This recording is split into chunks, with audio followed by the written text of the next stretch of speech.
Hi, welcome to Set Your Intention podcast with Lory Passov. With 18 years of experience running startup companies, I was at the top of my career when I hit burnout and had to reevaluate what I wanted in my life.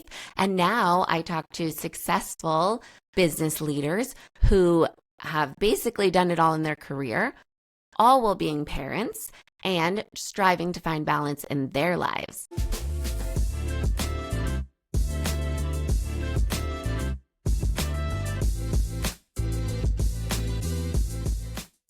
Hello and welcome to Set Your Intention podcast. Today we have the most incredible special guest, Madhu Punjabi, who has an incredible, I can't even believe the stuff you've done in your past, while also having two children. She has worked for so many different tech startup companies, run multiple and founded multiple startups, and now currently has Lion Pose, an incredible innovative skincare company.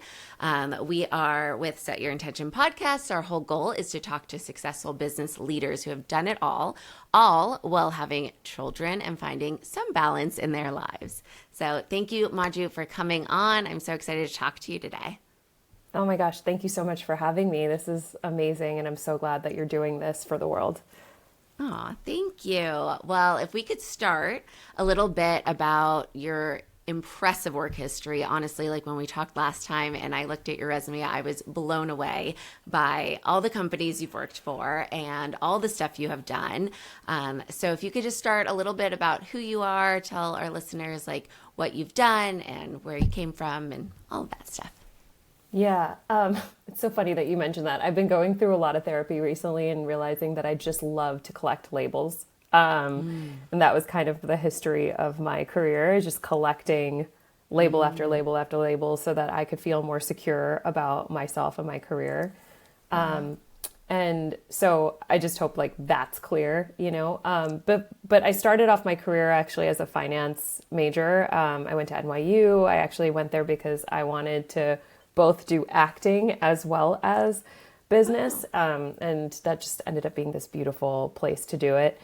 And when I was there, I learned about investment banking and kind of how to plan your money. I grew up in actually a pretty poor household. We didn't have that much. My parents didn't have much of a savings. And so what I wanted to do was learn how to do business well, which I think anyone who runs a business knows you cannot learn how to do a business through a book or through a class.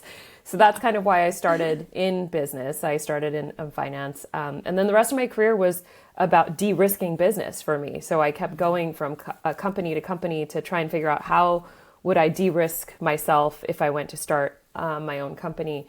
And so my first job was at Google. I was on the finance team. And that was an incredible experience. That was the beginning of Google. It was when everyone was just starting to get Gmail addresses. It was before Google Shopping was called Frugal. This is how old that time was. So, and I met the most incredible people. It was magical. I always tell people it was like Disney World for adults. I can't believe I got paid to work there at the time. I mean, we had everything there. It was like massages, laundry, candy, green juice, workouts, Pilates classes. It was just the most incredible place ever. That's amazing. And then the irony was I was young and I said, well, I feel like I'm not working hard enough. I need to go somewhere else that can really, work me hard. I don't know what I was thinking because now as a mom, I wish I could get that back. And I went to a startup called Telepart, which was at the time it was retargeting. If you guys know those retargeting ads, when you see something and then it's following you on the internet, that was the beginning of that type of ad. And then I went to business school. I actually had to unlearn a lot of what I learned in business school as I run a startup. Okay, but what I did get out of business school was my co-founder. I know it's kind of wild.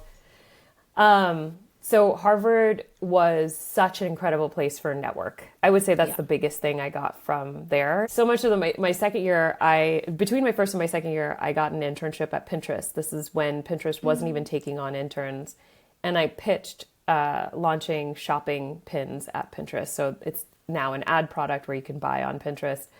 But this is in the beginning, and I did my internship there. They wanted me to stay on during my second year of business school. They actually wanted me to quit business school and stay.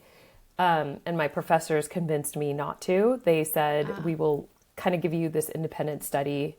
And we did that where basically Monday and Tuesday I went to school in Boston. Monday and Tuesday I went to school in Boston.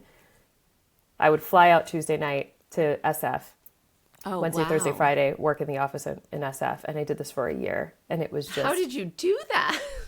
I would say it was the worst thing for my body.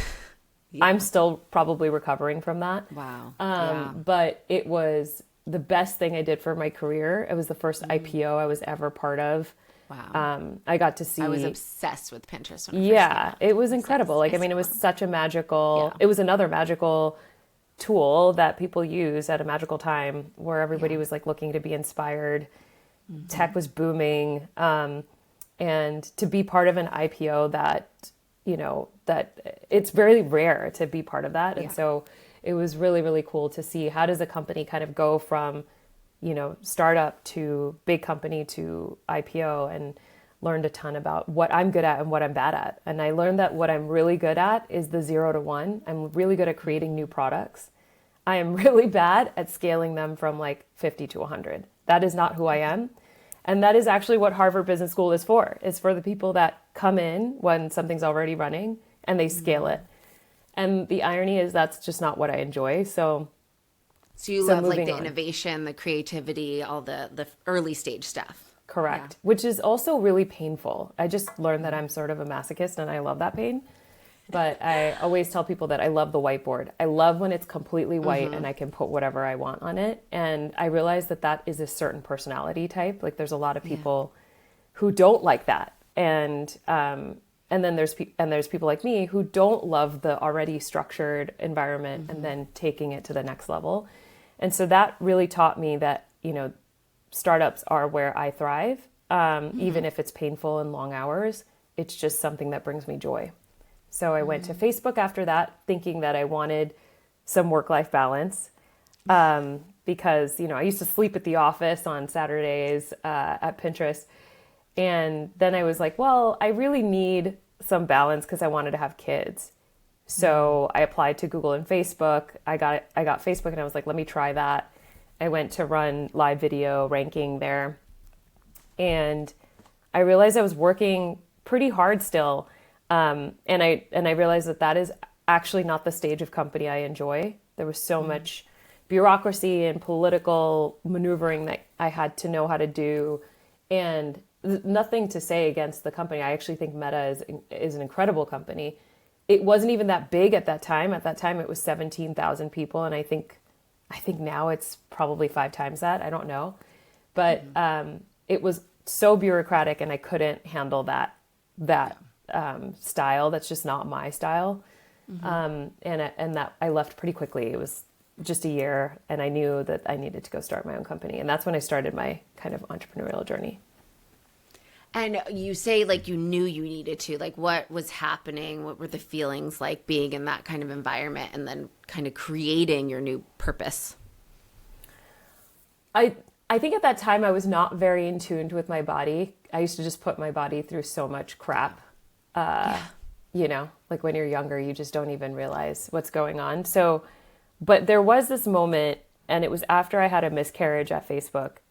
I had this miscarriage. It was like pretty devastating. And I went to work the next day after the miscarriage and just sort of acted like I was normal and realized I couldn't do that. And then when I got pregnant again, which was a couple months later, I had this feeling in my body that was, what am I going to tell my child? That I didn't follow my dreams and go do what I wanted to do? I have to tell my child to go follow their dreams. Aww, that like gave me chills. Yeah, I'm actually like getting emotional when I'm talking about it because it was just this overwhelming feeling that I needed to leave. And I couldn't explain it. It was just, at that time, I didn't know why or what was going on. It was just, I can't tell my child that I, stayed in a position that I didn't want to be in. And so I just left. I had no plans. I was pregnant. And I left at this kind of the worst time to leave, right? You want to take advantage of a maternity leave. And I just spent the next few months in coffee shops and just played around with ideas, had no idea what I was going to do. It was really scary for me because I had never been in an insecure position before.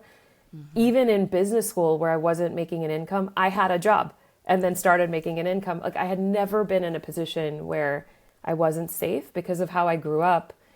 I was so scared of losing it all. And so I was just in these coffee shops for 3 months.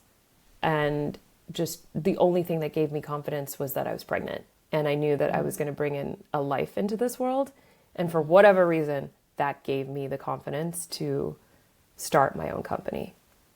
Wow. First of all, you are so brave for doing that.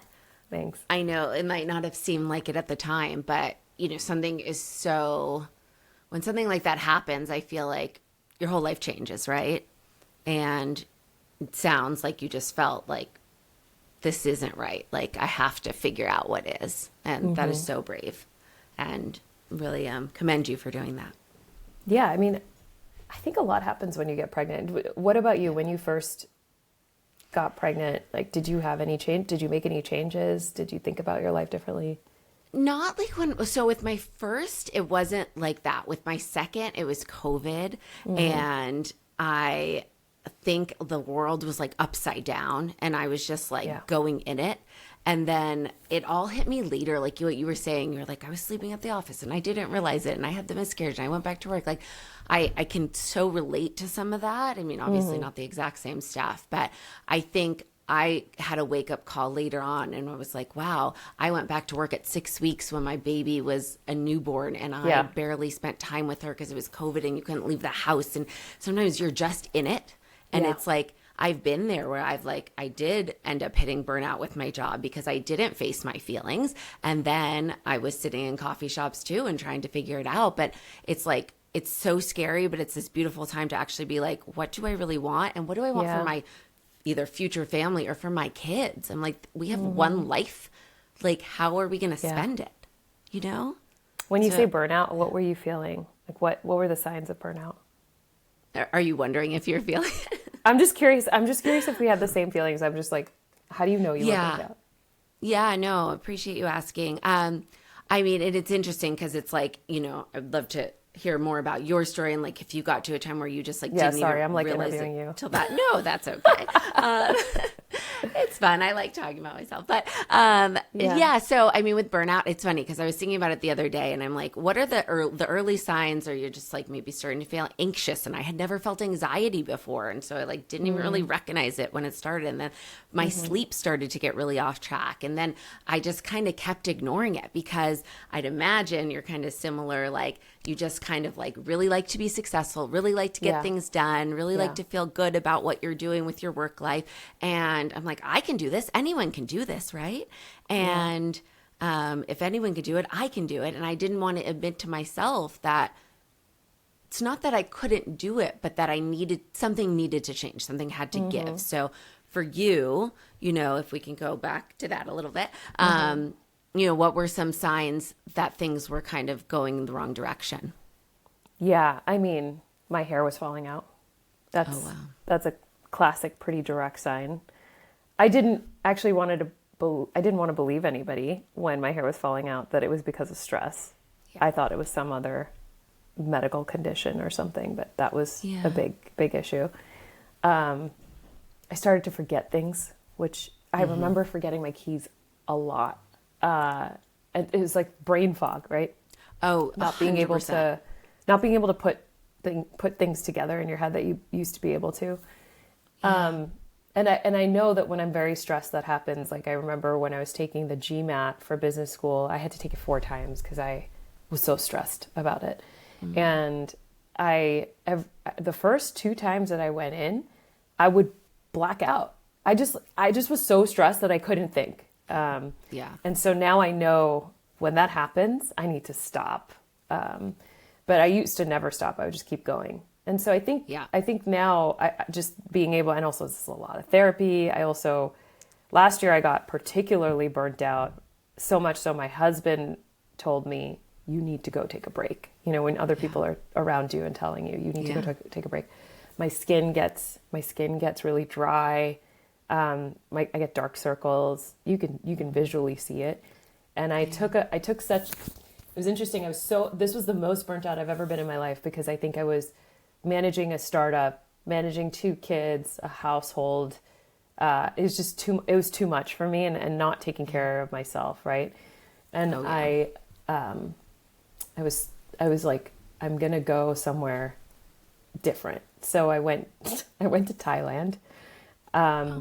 Love Thailand. By myself. I've never done this before. I've never gone on vacation by myself before, let alone while I have a family. And I went for 7 days. I did a water fast, like did not eat anything. I fasted because I thought I have health issues. I actually wasn't accepting the fact that I was burnt out. You didn't want to believe it. I didn't want to believe it. I didn't want to believe that I'm burnt out. I wanted to believe that I had some other health issue, and I wanted to do a fast to try and see if I would feel better. By day 4, so the first few days of the fast, I was staying at this like gorgeous resort in Thailand where I got a 90-minute massage every single day. It was like incredible. Oh, Thailand is the best. Oh, the best. I stayed at this place called Absolute Sanctuary. I think it was like $2,000 for the week, for all inclusive. Although I didn't eat, I chose not to eat at that point. And I did this. Next time you go, you have to eat. Okay. I know, I have to eat. I did this water fast while I was there, and the first couple of days was excruciatingly painful. I wanted to eat everything around me, and I was so angry. By day 4, so like between day 3 and day 4, I had this crazy moment of clarity. It was like my body so your body actually goes from, I don't know if you know much about, do you know much about fasting?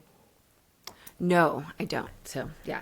I kind of was studying it to prepare, and I read this book called The Fasting Fix, and it's about in the beginning, your body is used to burning off glucose, right? So it's burning glucose or sugar for energy.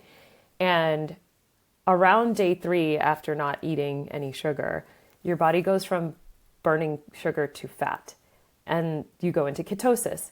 And so I went into ketosis. You literally change, your whole body is kind of changing at that time.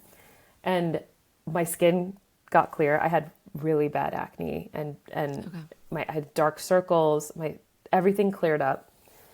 If I show you pictures of the fast, you'd be surprised. My skin was just so bad during this time when I started. And then by day 4, I had all this energy because I have all this fat. And I was like, stop it. Wow, I can think clearly. There was this moment in my mind where I thought there was all these changes I wanted to make, and they came to my head so quickly. It was like my voice was heard louder. There was this moment where I was like, I need to fire everybody on my team. And then I did, which was kind of hard. It would have been really hard for me to do. And then there was this other moment where I was like, I need to take care of myself. My body is so frail. What has happened to my body? And then I started a regular yoga practice when I came back. But there was all these like moments where I realized, oh, this is the problem. I need to go solve this problem. Whereas in your daily life, or in my daily life, where I'm just go, go, go, go, go, go, go. Yeah. You have the thoughts. Like I have the thoughts, but then I'm like, forget about it. I'm going to address it later. Right. You just like put it away, put it away, put it away. Right. Until it's so loud. Oprah says that sometimes the universe starts by whispering to you. Mm-hmm. And if you don't listen, then it'll start throwing bricks at you. And that is so well said. Yeah. So I always think about that. I mean, the universe had thrown bricks at me. I couldn't even get up. And that's why I was burnt out. That was the truth. And I kept fooling myself thinking there's something else going on. So, I mean, I did a good thing. I did take that break for myself in a beautiful environment with lots of sunshine, and got my vitamin D and everything. And in that fast, I realized the problem is that I'm burnt out. The problem is that I have all these other issues that I'm not addressing, and I need to fix them. And so I haven't fixed all of them, but it started this kind of roadmap, this personal roadmap for me last year. Wow. What an incredible story. And thank you for being so like vulnerable and brave to share that. Yeah, of course. I mean, I think everybody gets there. It's just nobody talks about it. Because, you know, I feel like, especially I live in the Bay Area, I feel people want to keep, you know, the straight face on all the time. They want to seem successful. Yeah. There's all this LinkedIn envy that happens. But if you really get down to it, people are struggling. Yeah. I mean, that's incredible to just like hear, because like honestly, like just like, you know, you look at your resume, you're like, oh, she's so perfect. And everyone gets a little bit of that, like, wow, look at this. But behind the scenes, and especially when you're a leader, it's really hard to be 100% true to yourself because you want to put on a face. But the more vulnerable you are, you're setting a better example for your team, right? Totally. I mean, you know how, do you play an instrument? Or did you play an instrument? I mean, when you hear two notes that are in harmony together, you know how it sounds so good to your ear, even if they're two different notes.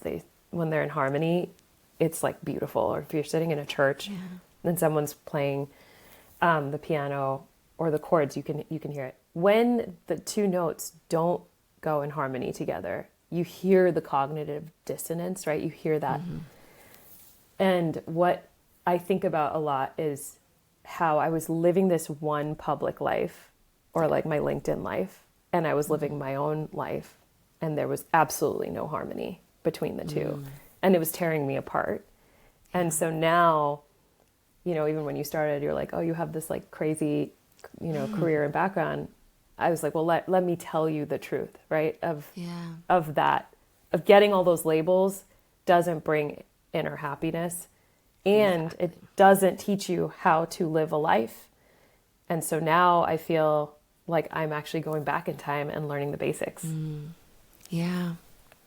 So what are some of those basics? What kind of keeps you grounded now? Oh, it sounds so silly. Sleep is a big one. I mean, I'm wearing an Oura ring because sleep is just so huge. Do you love it? I've been wanting to get one of those. Yeah. I mean, so actually I went on and off of it. And I've just recently gotten back on it. And I think it's because I am realizing how important sleep is. And so I love it because it tracks sleep better than anything. I've tried Apple Watch, I've tried Fitbit, I've tried all of them. It does track my heart rate throughout the night. And so I can tell when I'm stressed because you'll see the spike in heart rate in the middle of the night, which is wild to me. Yeah. And then it'll also say, you know, take it easy today. So I this morning I didn't work out. I normally would work out in the morning, and I purposely did not because I didn't sleep well last night, and I don't want to burn myself out. The old me would have said, hit workout training. You know, I went to Orange Theory. I would do all this crazy stuff, and actually I realized that was burning me out. I can't handle that. Some people can. Yeah. I just can't. My body's just not working with that. But so I do yoga almost every day. Even if I can only get 10 minutes in at home, I prefer to go to a class, but yoga is really important to me. And I think those are the main things. The other thing is hydration. It sounds so silly. Hydration. No, it's true. I have this celery juice that I drink in the morning. Yeah. And it gives me my salt and water pretty quickly in the morning. The other thing that I do every day, and this is just comforting, I have a cup of, I have it here. I have a cup of chai every morning. And I actually make the chai. I will boil the water with cinnamon stick, with cardamom, with all the spices in it, and we'll make it fresh. And it just, for me, it feels so warming, and it helps me wake up in the morning, but not in a caffeinated way, more as just like it's almost like a blanket for my voice. You know, instead I love that. Just those little simple pleasures, right? Yeah. So it feels like so cozy for me, right? Like as if you're putting on this really soft sweater. Yeah. That's the chai for me. I also, you know, I'm Indian, and I grew up with chai in the house, and I would smell it in the morning when my parents would make it. Aww. And so it also just makes me feel safe in a weird way. And nostalgic. That's cute. Yeah. So I think just doing those little things, I think in the morning to make me feel safe, because I think when you're stressed, which I am often, and that's sort of my default mode, unfortunately, I need to sort of give my body a message that you're okay, you're safe, you're fine. So how do I do that? For me, it's this chai. For me, it's the hydration, great sleep, yoga, stretching it out. You're okay. But I've noticed if I go to a HIIT workout, I'm actually exacerbating the stress. And so unfortunately for me, I can't do that. That's just not, just like I can't handle the 50 to 100 scaling company, I'm also just not able to handle pretty heavy workouts. Yeah. You seem to be recognizing so much within yourself of like what you want, what you need. Hopefully therapy's been helping that. And just that whole, like, I wore my Oura ring, I had a bad night of sleep, I took that break on working out. Like, what does that do for you? What do you mean? Like, compared to what you would have done in the past. Oh, I see. The data. Yeah, I felt bad this morning. I was like, I'm not working out. Is that bad? Right? I would have I would have felt so guilty, but now I don't. And the interesting thing is putting myself first always made me feel guilty. I don't know, for whatever reason. I don't know why some people are born with that. I just grew up feeling very guilty putting myself first. I was the oldest child. I had to take care of a lot of things that I don't know if children should be taken care of, and so I think I just never put my needs first. So I think having the data makes me objectively look at a situation and say, this is not about my feelings. This is not about guilt. This is not about anything else. It's about data, about what your body needs. Just follow the data. It makes me a little bit more objective instead of subjective. Takes that emotion piece out of it a little bit. Yeah, exactly. Yeah, that's good. Do you tend to put like a lot of responsibility on yourself just in general?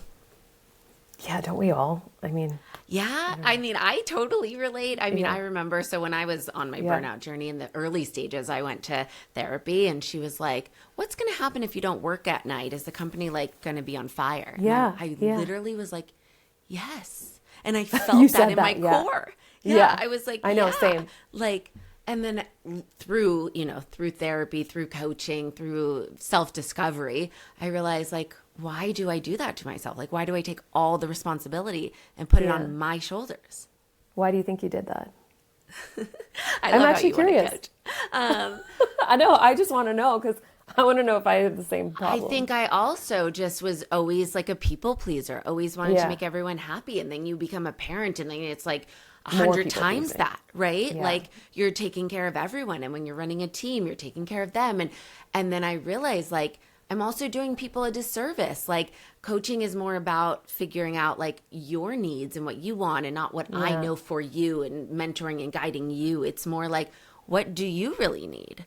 And what is your path? Yes, of course, it's really nice to find some similarities and relate. And like, if I had heard your story 3 years ago, I would have been like, there's people like me, right? And that's exactly like what I'm trying to do here is give people like a voice to hear that and realize like, oh, it's not just me. Yeah. And you know what's crazy is I don't know if I would have listened 3 years ago if I heard somebody talking about this. I don't think I was ready. Your body also has to be ready to listen. Yeah. I totally feel that. And like your Oprah quote was amazing because it's like, there were signs. But the difference is now you do hear the signs, right? That's what I was kind of getting at with like the Oura ring. And it's like, okay, I would have just pushed. I would have pushed. I remember being like, well, everyone says if I just get up in the morning. So I was getting up at like 5 a.m. and doing yoga in the dark. And I just kept all the productivity hacks. And I'm like, wait, why am I not feeling better? Yeah. And like, I think there's this book called Sacred Rest. And I heard it on a podcast and I've been wanting to read it. And it's like, rest doesn't just mean sleep. There's like all these different types of rest. Yeah. And pushing our nature, our society, it's what we're supposed to do. Yeah. But at some point you have to be like, okay, what do I really need? And what types of rest? And even when you talked about like going to the coffee shop, like, how does that feel to actually like take the time to slow down? At first, probably a little awkward. Yeah. But then, and I mean, it freaked me out. I was like, what? I have nothing to do. And so in a weird way, it was stressful because I had all this anxiety. Yeah. But I think now looking back, cause that was so long ago, like, what was I thinking? I should have enjoyed that moment of not having anything. Yeah. You know, and also looking back to Google when I was so frustrated that I wasn't doing enough, you know, I wish I could have just enjoyed that moment more. And so now I'm trying to figure out ways to be in the moment more. And I know it's so, sort of cliche. People always say, be present. Everyone always says, be present. What does that mean? How do you be present, right? Like how, right? Everyone can say that, but what's the implementation of being present? And so I think it's different for everybody is what I've learned. It's not necessarily meditation. I grew up in a family that meditates. I actually have a very hard time doing meditation because I get more and more anxious. Yeah, and so, I know we talked about that last time, right? Yeah, I can't do it. And I've tried and I've grown up in that environment and it freaks me out more. And so what I've learned is I need to actually do the opposite. I need to be in my body, not in my mind, because my mind is racing so fast that I need to spend time with my body. And that's why I do yoga. I just recently started skiing. I've never skied in my life. Oh, yeah. Skiing, you're just trying to not to die, right? And so you're so in your body because you're on this mountain trying to not, you know, crash into somebody or a tree. Right. And at some point you start to enjoy it because you're just flying in the air and it's beautiful and you're completely in the moment. And so I think for me, it's been discovering when am I in the moment and then jotting that down. And whenever I am in that moment, going back to revisit those things that make me there. But I've realized it's so different for everyone. So it is. And it's like, and it's a constant thing, right? So like the other day, my daughter calls in our bed at like 4 a.m. and she's just not a good sleeper. We don't usually co-sleep like that. And at some point our dog's in there, my daughter's in there, and I'm so annoyed. And then I'm like, gratitude, right? I'm like, like, you know, she's so little and cute and my dog's adorable. Totally. And I'm just going to like, the only way I could do is try to like flip my perspective. Yes, totally. And so I try to practice that a lot and it helps. Like I use this app called I Am and it's like, oh, cool. It's a really great little like gratitude practice and sends you little prompts for like things about like, I'm going to have a great day. And I'm like, yes, I am going to have a great day. So I try to start my morning so it keeps like you a little bit present when you see the notifications. Kids definitely do that to you too, right? They make you be present whether it's good or not. You know, 100%. So you have two kids. Could you tell us a little bit, like, what are their ages? How did that, you know, we'll start there. And then I want to hear like how that kind of impacted your whole work life. Yeah. I think you and I have similar ages, right? My son is 4. His name is Asher. And then my daughter's 6. Her name is Layla. And they're both kind of going through their big feelings stages, learning how to deal with that. Especially jealousy, that's a big feeling. Watching my kids interact with each other now has taught me so much about how I've interacted with my brother and how I don't know if your kids have this, but my youngest often gets jealous of the older one for getting stuff before he does. And so I always have to explain to him that you both are getting the same thing. But there's just this perception, and she will always be older than him. She will always get the things first and test things first because that's just, she's older, right? But I kind of now see how the feeling jealousy is something that I'm working on too, because it's such a big feeling that nobody really grows out of. If you think about, I used to call it TechCrunch envy, and now it's LinkedIn envy. Just going on LinkedIn, you see people that have kind of progressed in their career, and then it's very easy to question yourself. But what you don't see is what is happening on the inside. There was a friend that I saw on LinkedIn, and she had gotten this incredible C-suite position, and I congratulated her on LinkedIn, and I was feeling so jealous in that moment. And because I've been working on myself, I realized that was my big feeling. You know, we didn't grow up with all of this, right? And I've been teaching my kids those feelings. So I was like, whoa, I'm feeling jealous. This is not okay. I need to call her and be genuinely happy for her. And so I called her, and I normally wouldn't do this, but I called her, and we hadn't talked for a couple of years. And I was like, hey, just wanted to say congrats. This is like huge that you did this. Yeah. And the first thing she told me is that I got divorced. Oh. She was like, Madhu, thank you, but I got divorced. And I was like, holy crap. Sorry, I shouldn't say this, but Just like hits your heart, right? you just don't know what is happening in anyone else's life. And these feelings that we're feeling are just, they're a reflection of what's going on in our lives, but we're not thinking about the other person. And so my kids have taught me so much about interpersonal dynamics and how do you think about the other side? Because I'm the objective parent that's looking at both of their sides, but they're having the big feeling. Yeah. And so I don't know if you've kind of observed some of that with your kids too. So many feelings.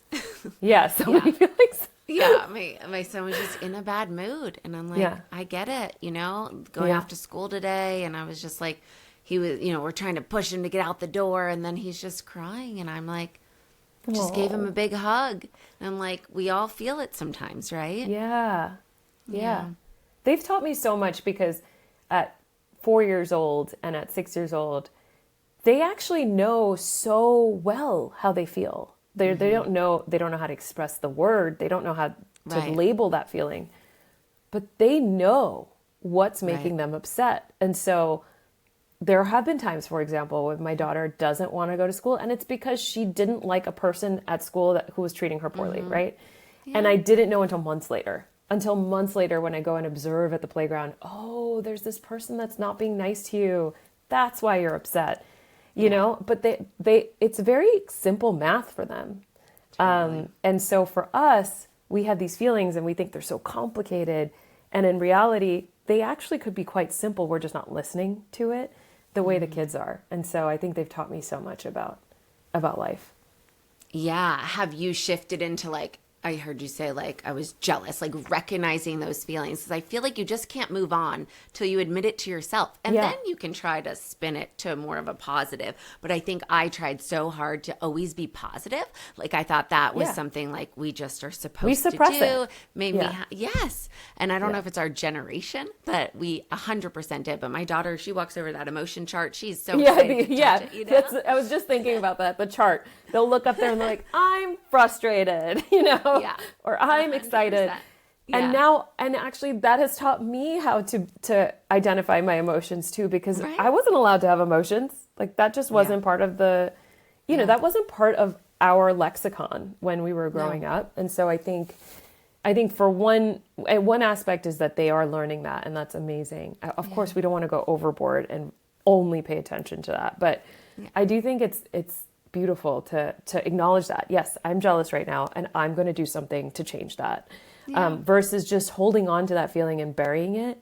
I feel like I've gotten so used to burying feelings and burnout, and now I'm just about recognizing it, acknowledging it, and then moving on and putting a plan of action. There's Ray Dalio, actually, who I think he ran the fund Bridgewater, famous investor. He has talked about recognizing the truth. He's all about acknowledging the truth. If you don't acknowledge the truth, well, then how are you supposed to fix it or create a plan for it? And so I think that's been a big learning for me, is just acknowledging the truth. Like, let's say 1 month sales are down. Well, we have to look at that. We have to look at ourselves in the mirror and say, sales are down. This is not good. What are we going to do about it? Because if we just ignore it, the problem only gets bigger. Yeah, for sure. And you talked a lot about like what happened with your daughter, and when we had our first call about her being afraid and how that kind of pushed you into the name for Lion Pose. I'd love to hear about that story. Would you like to share a little bit about that? Yeah, we were just talking about how my daughter was afraid to go to school. Yeah. And it was because she was feeling uncomfortable with, a few people there. And I think I just didn't realize it at the time. But before I realized exactly what was going on, I started, because I love yoga, I would do yoga in the morning with her. And it started off as this very innocent thing. We would do fun poses like the mermaid pose. And there's a book called ABC Yoga, and we would just do a few poses from there. And then we did one pose for bravery, called the lion pose. And it's where you like open up your mouth wide, stick your tongue out, look in the mirror and go like, and just like roar, right? And my daughter loved that pose. It would be, it would be the morning you would kind of almost like roar and scream. Her voice would get stronger. And so it would be this way of, sending her off to school every day when she was afraid. And I think that as we were thinking about the business, we were thinking about, skincare. And I personally was going through a lot of skin issues myself. I had cystic acne all over my face. I didn't know what was going on. And I couldn't walk out the door without makeup. I was so embarrassed.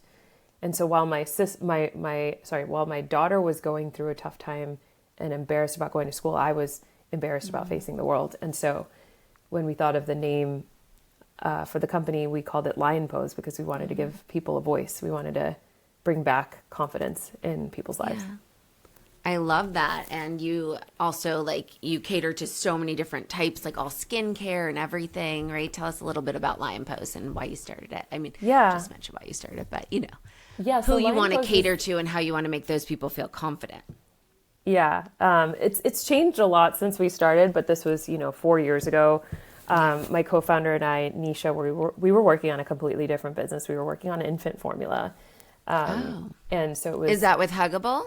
That was with Huggable. So so I started, after I was in these coffee shops, I started just random websites testing things. And one of them was selling infant formula because I was pregnant and everybody was telling me to get formula from Europe.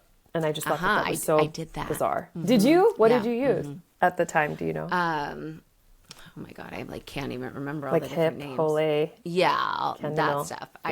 Yeah. I nursed and formulaed, so. Yeah, same. So I started this formula company, and then we were looking for a head of operations, and I posted on Angel List, and then my friend from business school, Nisha, applies to the role. This was now 7 years ago or 8 years ago, and she. And I remember her coming to me and saying, I really want to come and work for the startup. And I said, are you sure? This is not what people in our class want to do. They don't want to be in this warehouse in Reno shipping out product. It's not sexy at all. You should go work at Google or Facebook. Yeah. And she's like, no, I really want to do it. And I was like, wow. I don't believe you, but okay, let's try. And now, years later, we are working on our second company now. And we've just been together for such a long time. We're kind of like husband and wife at work. But while I was going through, while we were kind of creating our formula company, I was also postpartum with my second child, and I had really, really bad skin. And I think I've shown you the pictures. I'll send them to you, but insanely, did I show them to you? I don't think so. Oh, I'll show you to you. I actually also can't believe myself that this is what my skin looked like now looking back, because I was shocked. But I'll show it to you. 1 second. Yeah, so this was my skin now 3 years ago, 3 or 4 years ago. Wow, transformation. Yeah, and you could see I even have an eyebrow pimple. There was I just had breakouts everywhere. Had no idea what was happening, and it's kind of crazy that I just thought that was my new life. And we started interviewing some of our customers that were buying formula and asked them, what else do you need? We thought cribs, stuff like that. And no, nobody needs any more stuff for their baby. No, it's so overwhelming. No one needs any more. They were like, fix my skin. Where do I get Botox? What do I do? I'm breaking out. How do I handle my hormonal acne, fix my wrinkles? I mean, all these things, right? And I was shocked. I didn't know. It was 9 out of 10 interviews ended up on their skin. And it kind of opened my eyes because it made me realize I wasn't the only one. This is just like you were saying. The lesson is you're not the only one. And so we started looking into what is the problem. And the number one problem I had was hyperpigmentation that I thought was different. Because acne, a lot of people are solving for acne. And hormonal acne was definitely an issue, but I don't think we could have solved it. But hyperpigmentation was a thing that I didn't see a lot on the market for. So hyperpigmentation meaning dark spots on your skin. That could be sunspots, melasma, post-inflammatory hyperpigmentation, which is after you have a pimple, which is what I had. Melasma is like darkening of the skin. Yeah, a lot of people pregnant. get that. Yeah. I had that too, actually.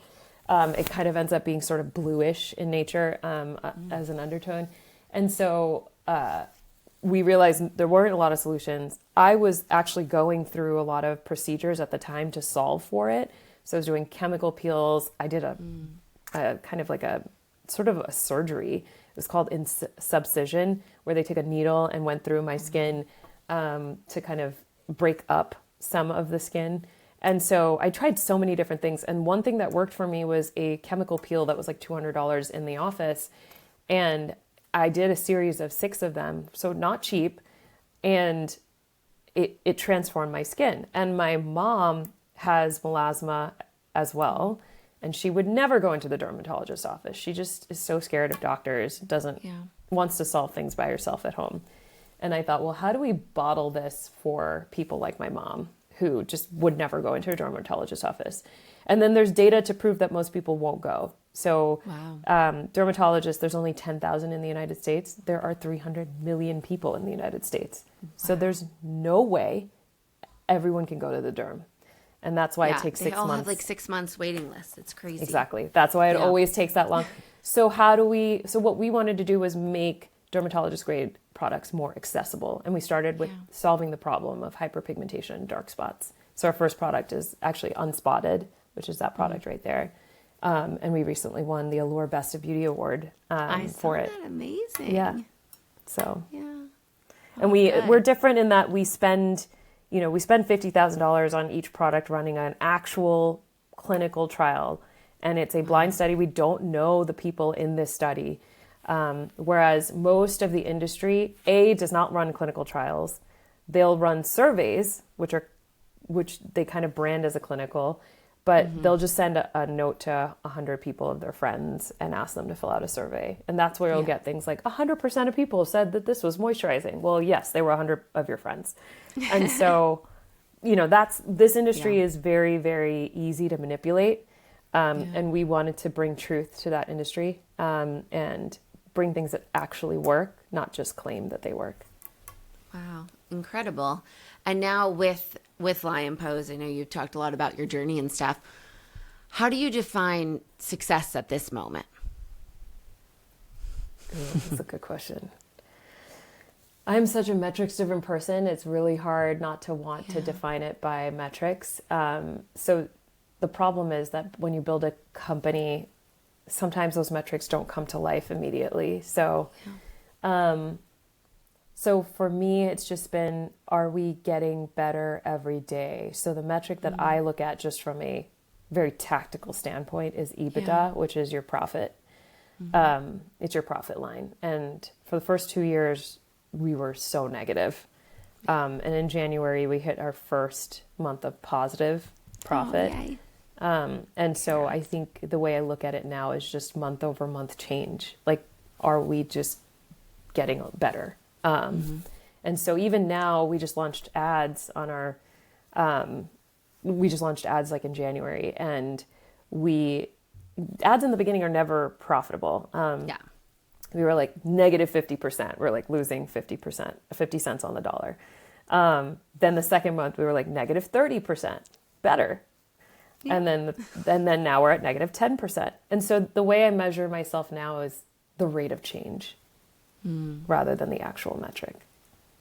And then are you able to take yourself out of your work and define your own like personal success too? Yeah. And it's sort of the same thing because I track everything. Yesterday my readiness score on Aura was like 69%. Today it's 76. Is it better? And the thing is that it doesn't always get better, right? But does the average get better? And am I feeling better? Do I have more energy in the morning? Am I happy? I had this one professor in college, and I always think about this. He was this amazing professor. I can't remember his last name. His name was Marty something. And he ran this sales and trading class, and he ran it like a trading floor, where you kind of had to pitch stocks to him, and he would kind of curse you off if you pitched the wrong one. It was really fun. It was a fun class. And I remember him saying that he measures his life by how many days he sings in the shower. Aww. So like, how happy are you to want to just bust out in like an Adele song in the shower? That's such a good thing. Yeah. And the days that I do sing in the shower, I think to myself, wow, I'm really happy today. Yeah. Oh, what's your shower song?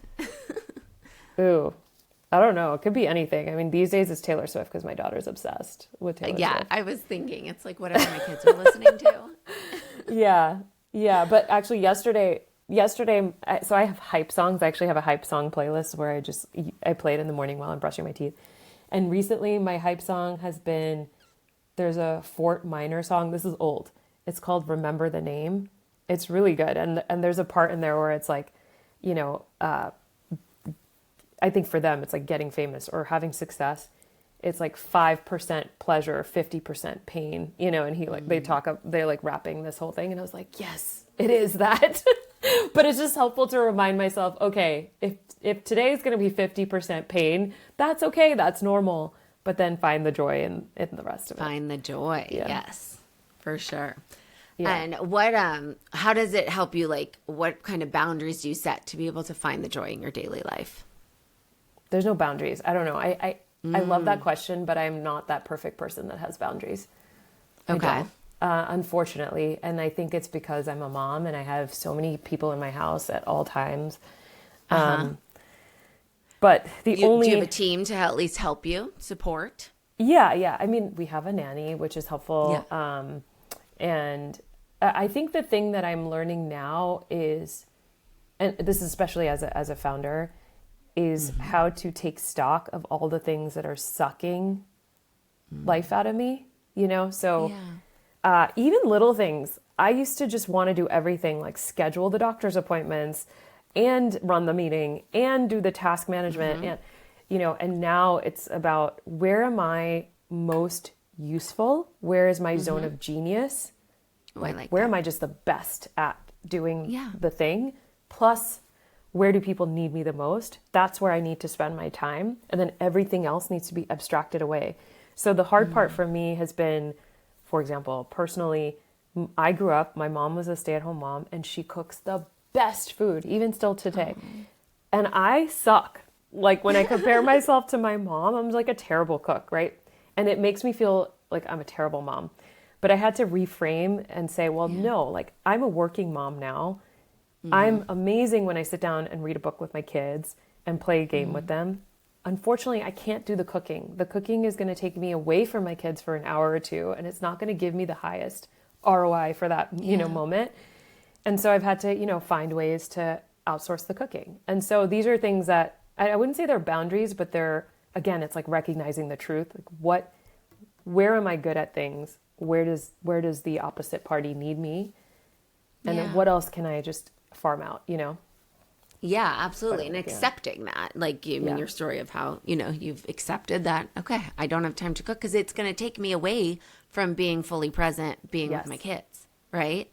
And so you have to pick and choose. It's hard to accept. It's so hard. I still feel terrible that I can't be the mom that cooks every meal fresh for my kids. But then, you know, every once in a while I'll bake them, you know, the most amazing gluten-free banana, you know, muffins and they go nuts. They'll love it, you know? But it's just, I think I don't have boundaries per se, but I do have these rules for myself that I want to put in maximum effort in the places where there's maximum impact. So that's kind of how I live the life. Oh, I love that. Well, it seems like you have really been on quite the personal growth journey, and we all have always a journey to continue to go on, but I'm really proud of all the things that you said you are putting in place to help yourself and try to get rid of some of that guilt and feel better about, you know, your daily life and spending time with your kids and all of that. So it was just really incredible to have you, Madhu. Thank you so much for coming. And thanks for having me.